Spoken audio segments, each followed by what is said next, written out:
तो दोस्तों ये वीडियो भी ना एक डॉक्यूमेंट्री है और आज मैं आपको इसमें अपनी सच्ची स्टोरी बताने वाला हूँ कि क्यों मैं लगातार 1 महीने से वीडियोज़ नहीं डाल पा रहा हूँ। तो दोस्तों ये हर वीडियो एडिटर के लिए है जो जॉब करना चाहते हैं या फिर जॉब छोड़ रहे हैं, ऊब गए हैं अपने वर्क लाइफ बैलेंस के कारण और बहुत सारी परेशानियों के कारण।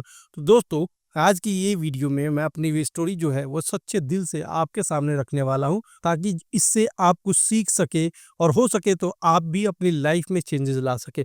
एक टाइम ऐसा भी था कि मैं भी स्टक था, लेकिन फिर मैंने डिसीजन लिया और मैंने वो डिसीजन लिया अपने जॉब को छोड़ने का। और इसके पहले मैं वो ऑलरेडी वीडियो बना चुका हूँ। अगर आपने वीडियो नहीं देखा है तो आप जाके देख सकते हैं मेरे चैनल पे, ये रहा वो थंबनेल। और हाँ दोस्तों, अगर आप भी स्टक है तो ये वीडियो आपको एक सही राह दे सकती है। दोस्तों मैंने अपना ड्रीम कंपनी ज्वाइन कर लिया है, लेकिन इस कंपनी में काम करने से पहले मैं एक जॉब कर रहा था दूसरी कंपनी में जहाँ पे सब कुछ सेटल था। वहाँ पे एज ए मैं टीम लीडर काम कर रहा था। इनफैक्ट मुझे वहाँ पे क्रिएटिव हेड बताया गया था, बस सिर्फ बताया गया था, मुझे ऐसा लग रहा था वहाँ पे। सारा कुछ सेटल होने के बावजूद आखिर ऐसा क्या हुआ कि मुझे वो जॉब छोड़ना पड़ा। देखो दोस्तों 5 साल हो चुके थे मुझे उस कंपनी में जॉब करते हुए। सब कुछ सही चल रहा था, सैलरी अच्छी थी, जॉब अच्छा था, टीम लीडर था मैं, सब कुछ अच्छा चल रहा था। हाँ, डेफ़िनेटली टाइमिंग तो का इश्यू तो शुरू से ही था। लेकिन मुझे लगता था कि आज नहीं कल, कल नहीं परसों, मतलब ये चीज़ें बदल जाएगी क्योंकि ये बदलती है हर कंपनीज़ में, बट ऐसा हुआ नहीं। बट फाइनली 5 साल बाद पता नहीं क्यों अचानक ही कंपनी और कंपनी के ओनर का बिहेवियर उनका बदलना शुरू हो गया, जिसकी वजह से मैं ऊब चुका था और आखिरकार मैंने अपना डिसीजन लिया रिजाइन देके, और रिजाइन तो कर दिया। और after 3 days of resignation I lost my father. Resignation तो हुआ ही, साथ ही कंपनी वालों ने मेरा 1.5 महीने की सैलरी रख ली, पूरे महीने की, फरवरी और मार्च के 12 डेज की मैंने रेज किया, ईमेल्स दिए। इनफैक्ट मैंने उनको ये भी कहा कि अगर मेरे तरफ से कोई इशू है तो आप डिडक्ट कर सकते हो मेरे सैलरी से। लेकिन उन्होंने मुझे एब्सकॉन्ड घोषित कर दिया कि ये बोल के कि आप नोटिस पीरियड सर्व नहीं कर रहे हो।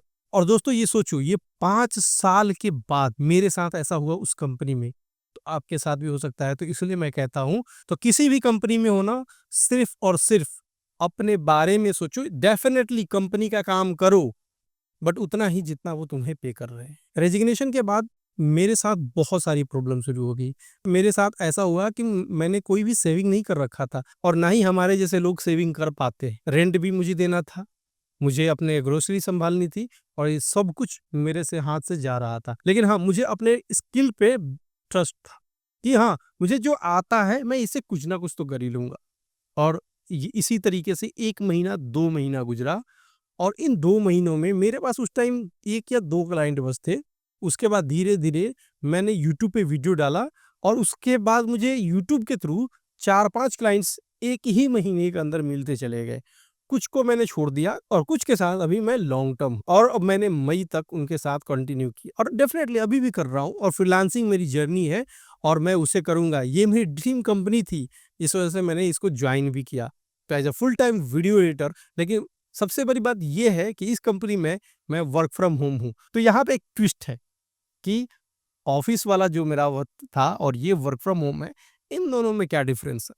बट वो जो 3 महीना था, मार्च अप्रैल मई, ये जो मेरे था सा, और ये जो हुआ ना, मतलब फ्रीलांसिंग में फुल टाइम पहली बार स्विच हुआ था, तो मेरे लिए थोड़ा-सा तो प्रॉब्लम क्रिएट हो रहा था क्योंकि ये मेरे लिए पहली बार थी। उससे पहले मैं फुल टाइम कर रहा था तो मैं सीधे मना कर देता था कि नहीं करूँगा।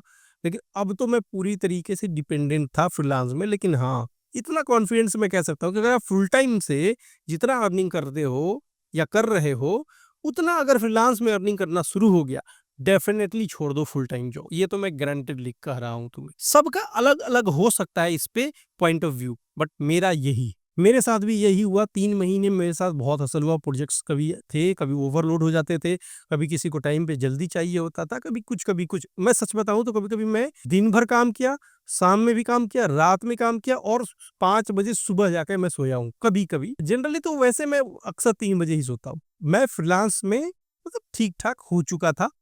बट एक दिन मैं स्क्रॉल कर रहा था अपना लिंक्डइन और जहाँ पे मुझे मिला अपने ड्रीम कंपनी की पोस्ट कि यहाँ पे एक वीडियो एडिटर की ज़रूरत है। मैंने सोचा कि शायद यही यहाँ पे मेरा होगा। लिटरली बता रहा हूँ मैं, सच्ची बोल रहा हूँ कि मुझे नहीं लगा था कि मेरा यहाँ पे जॉब हो पाएगा। मैंने कहा कि ठीक है, देखते हैं, ट्राई करते हैं, मैं अपना 100% तो दूंगा ही दूंगा। ऐसा नहीं है कि मुझे ये नहीं था कि मेरी स्किल के कारण, मुझे ये था कि मेरे जैसे बहुत सारे होंगे, मेरे से पहले उनका सिलेक्शन हो जाए। तो एक ये मेरे साथ बहुत बड़ा डर था। बट हुआ क्या कि मैंने 28 अप्रैल को ये पोस्ट देखा, उसी दिन मैंने अप्लाई किया और ठीक 2 दिन बाद मुझे एक मैसेज आता है कि ये रहा आपका असाइनमेंट जो आपके 24 आवर्स के अंदर सबमिट करना है। फिर क्या था, मैंने अपना एफर्ट्स मारा उसमें और बहुत ही अच्छा एडिट जो मैं कर सकता था, After Effect, Premiere, motion graphics सारा कुछ मिक्स अप करके मैंने वो फाइनल प्रोजेक्ट उनको सबमिट कर दिया।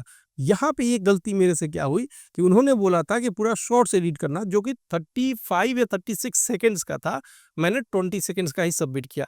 वहां पे भी मेरा लैग हो सकता था। एग्जैक्ट तो मुझे नहीं पता, बट ठीक 2 से 3 दिन के बाद मुझे एक मेल आता है, you are selected for the next round. फिर उस मेल को देख के मेरी धड़कनें तेज हो गई, मतलब मेरी एडिटिंग सिलेक्ट हो चुकी है। फिर क्या हुआ कि एक राउंड एचआर के साथ हुआ, फिर एक राउंड मेरा जो जिन्होंने टेस्ट लिया था उनके साथ हुआ, फिर एक राउंड मेरा एचआर के साथ हुआ, फिर एक राउंड मेरा मैनेजर के साथ हुआ और फिर फाइनल मेरी एक salary discussion. But salary discussion के बाद मुझे 4-5 दिन तक कोई इन्फॉर्मेशन ही नहीं दी थी और फिर मुझे लगने लगा वहां से भी डर। और उसके 6 दिन बाद सैलरी डिस्कशन के मुझे एक कॉल आता है कि आपको ऑफर लेटर आपके पर्सनल ईमेल पे भेजा जा चुका है, प्लीज आप उसको साइन करके सिग्नेचर करके वापस सेंड कीजिए। और मेरी खुशी का ठिकाना ना रहा।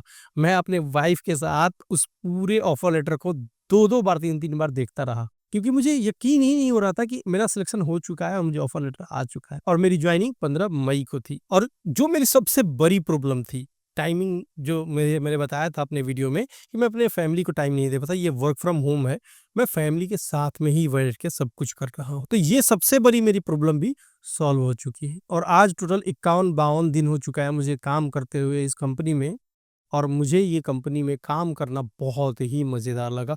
एक बहुत ही बेस्ट ओरिएंटेड प्रोसेस के साथ काम होता है। एवरीथिंग इज बीइंग मॉनिटर्ड, यानी कि सब कुछ मॉनिटरिंग हो रहा है। हर एक चीज, आपको एडिट मिला, डेडलाइन मिला, एडिटिंग आपने किया, सबमिट किया, चेंजेस आया, फिर आपने चेंजेस किया, सबमिट किया, ओके आया, डन। मतलब हर चीज एकदम पैरेलल चल रही है। हर चीज का सीट अलग है, हर चीज का टाइमिंग अलग है, हर कोई हसल नहीं है।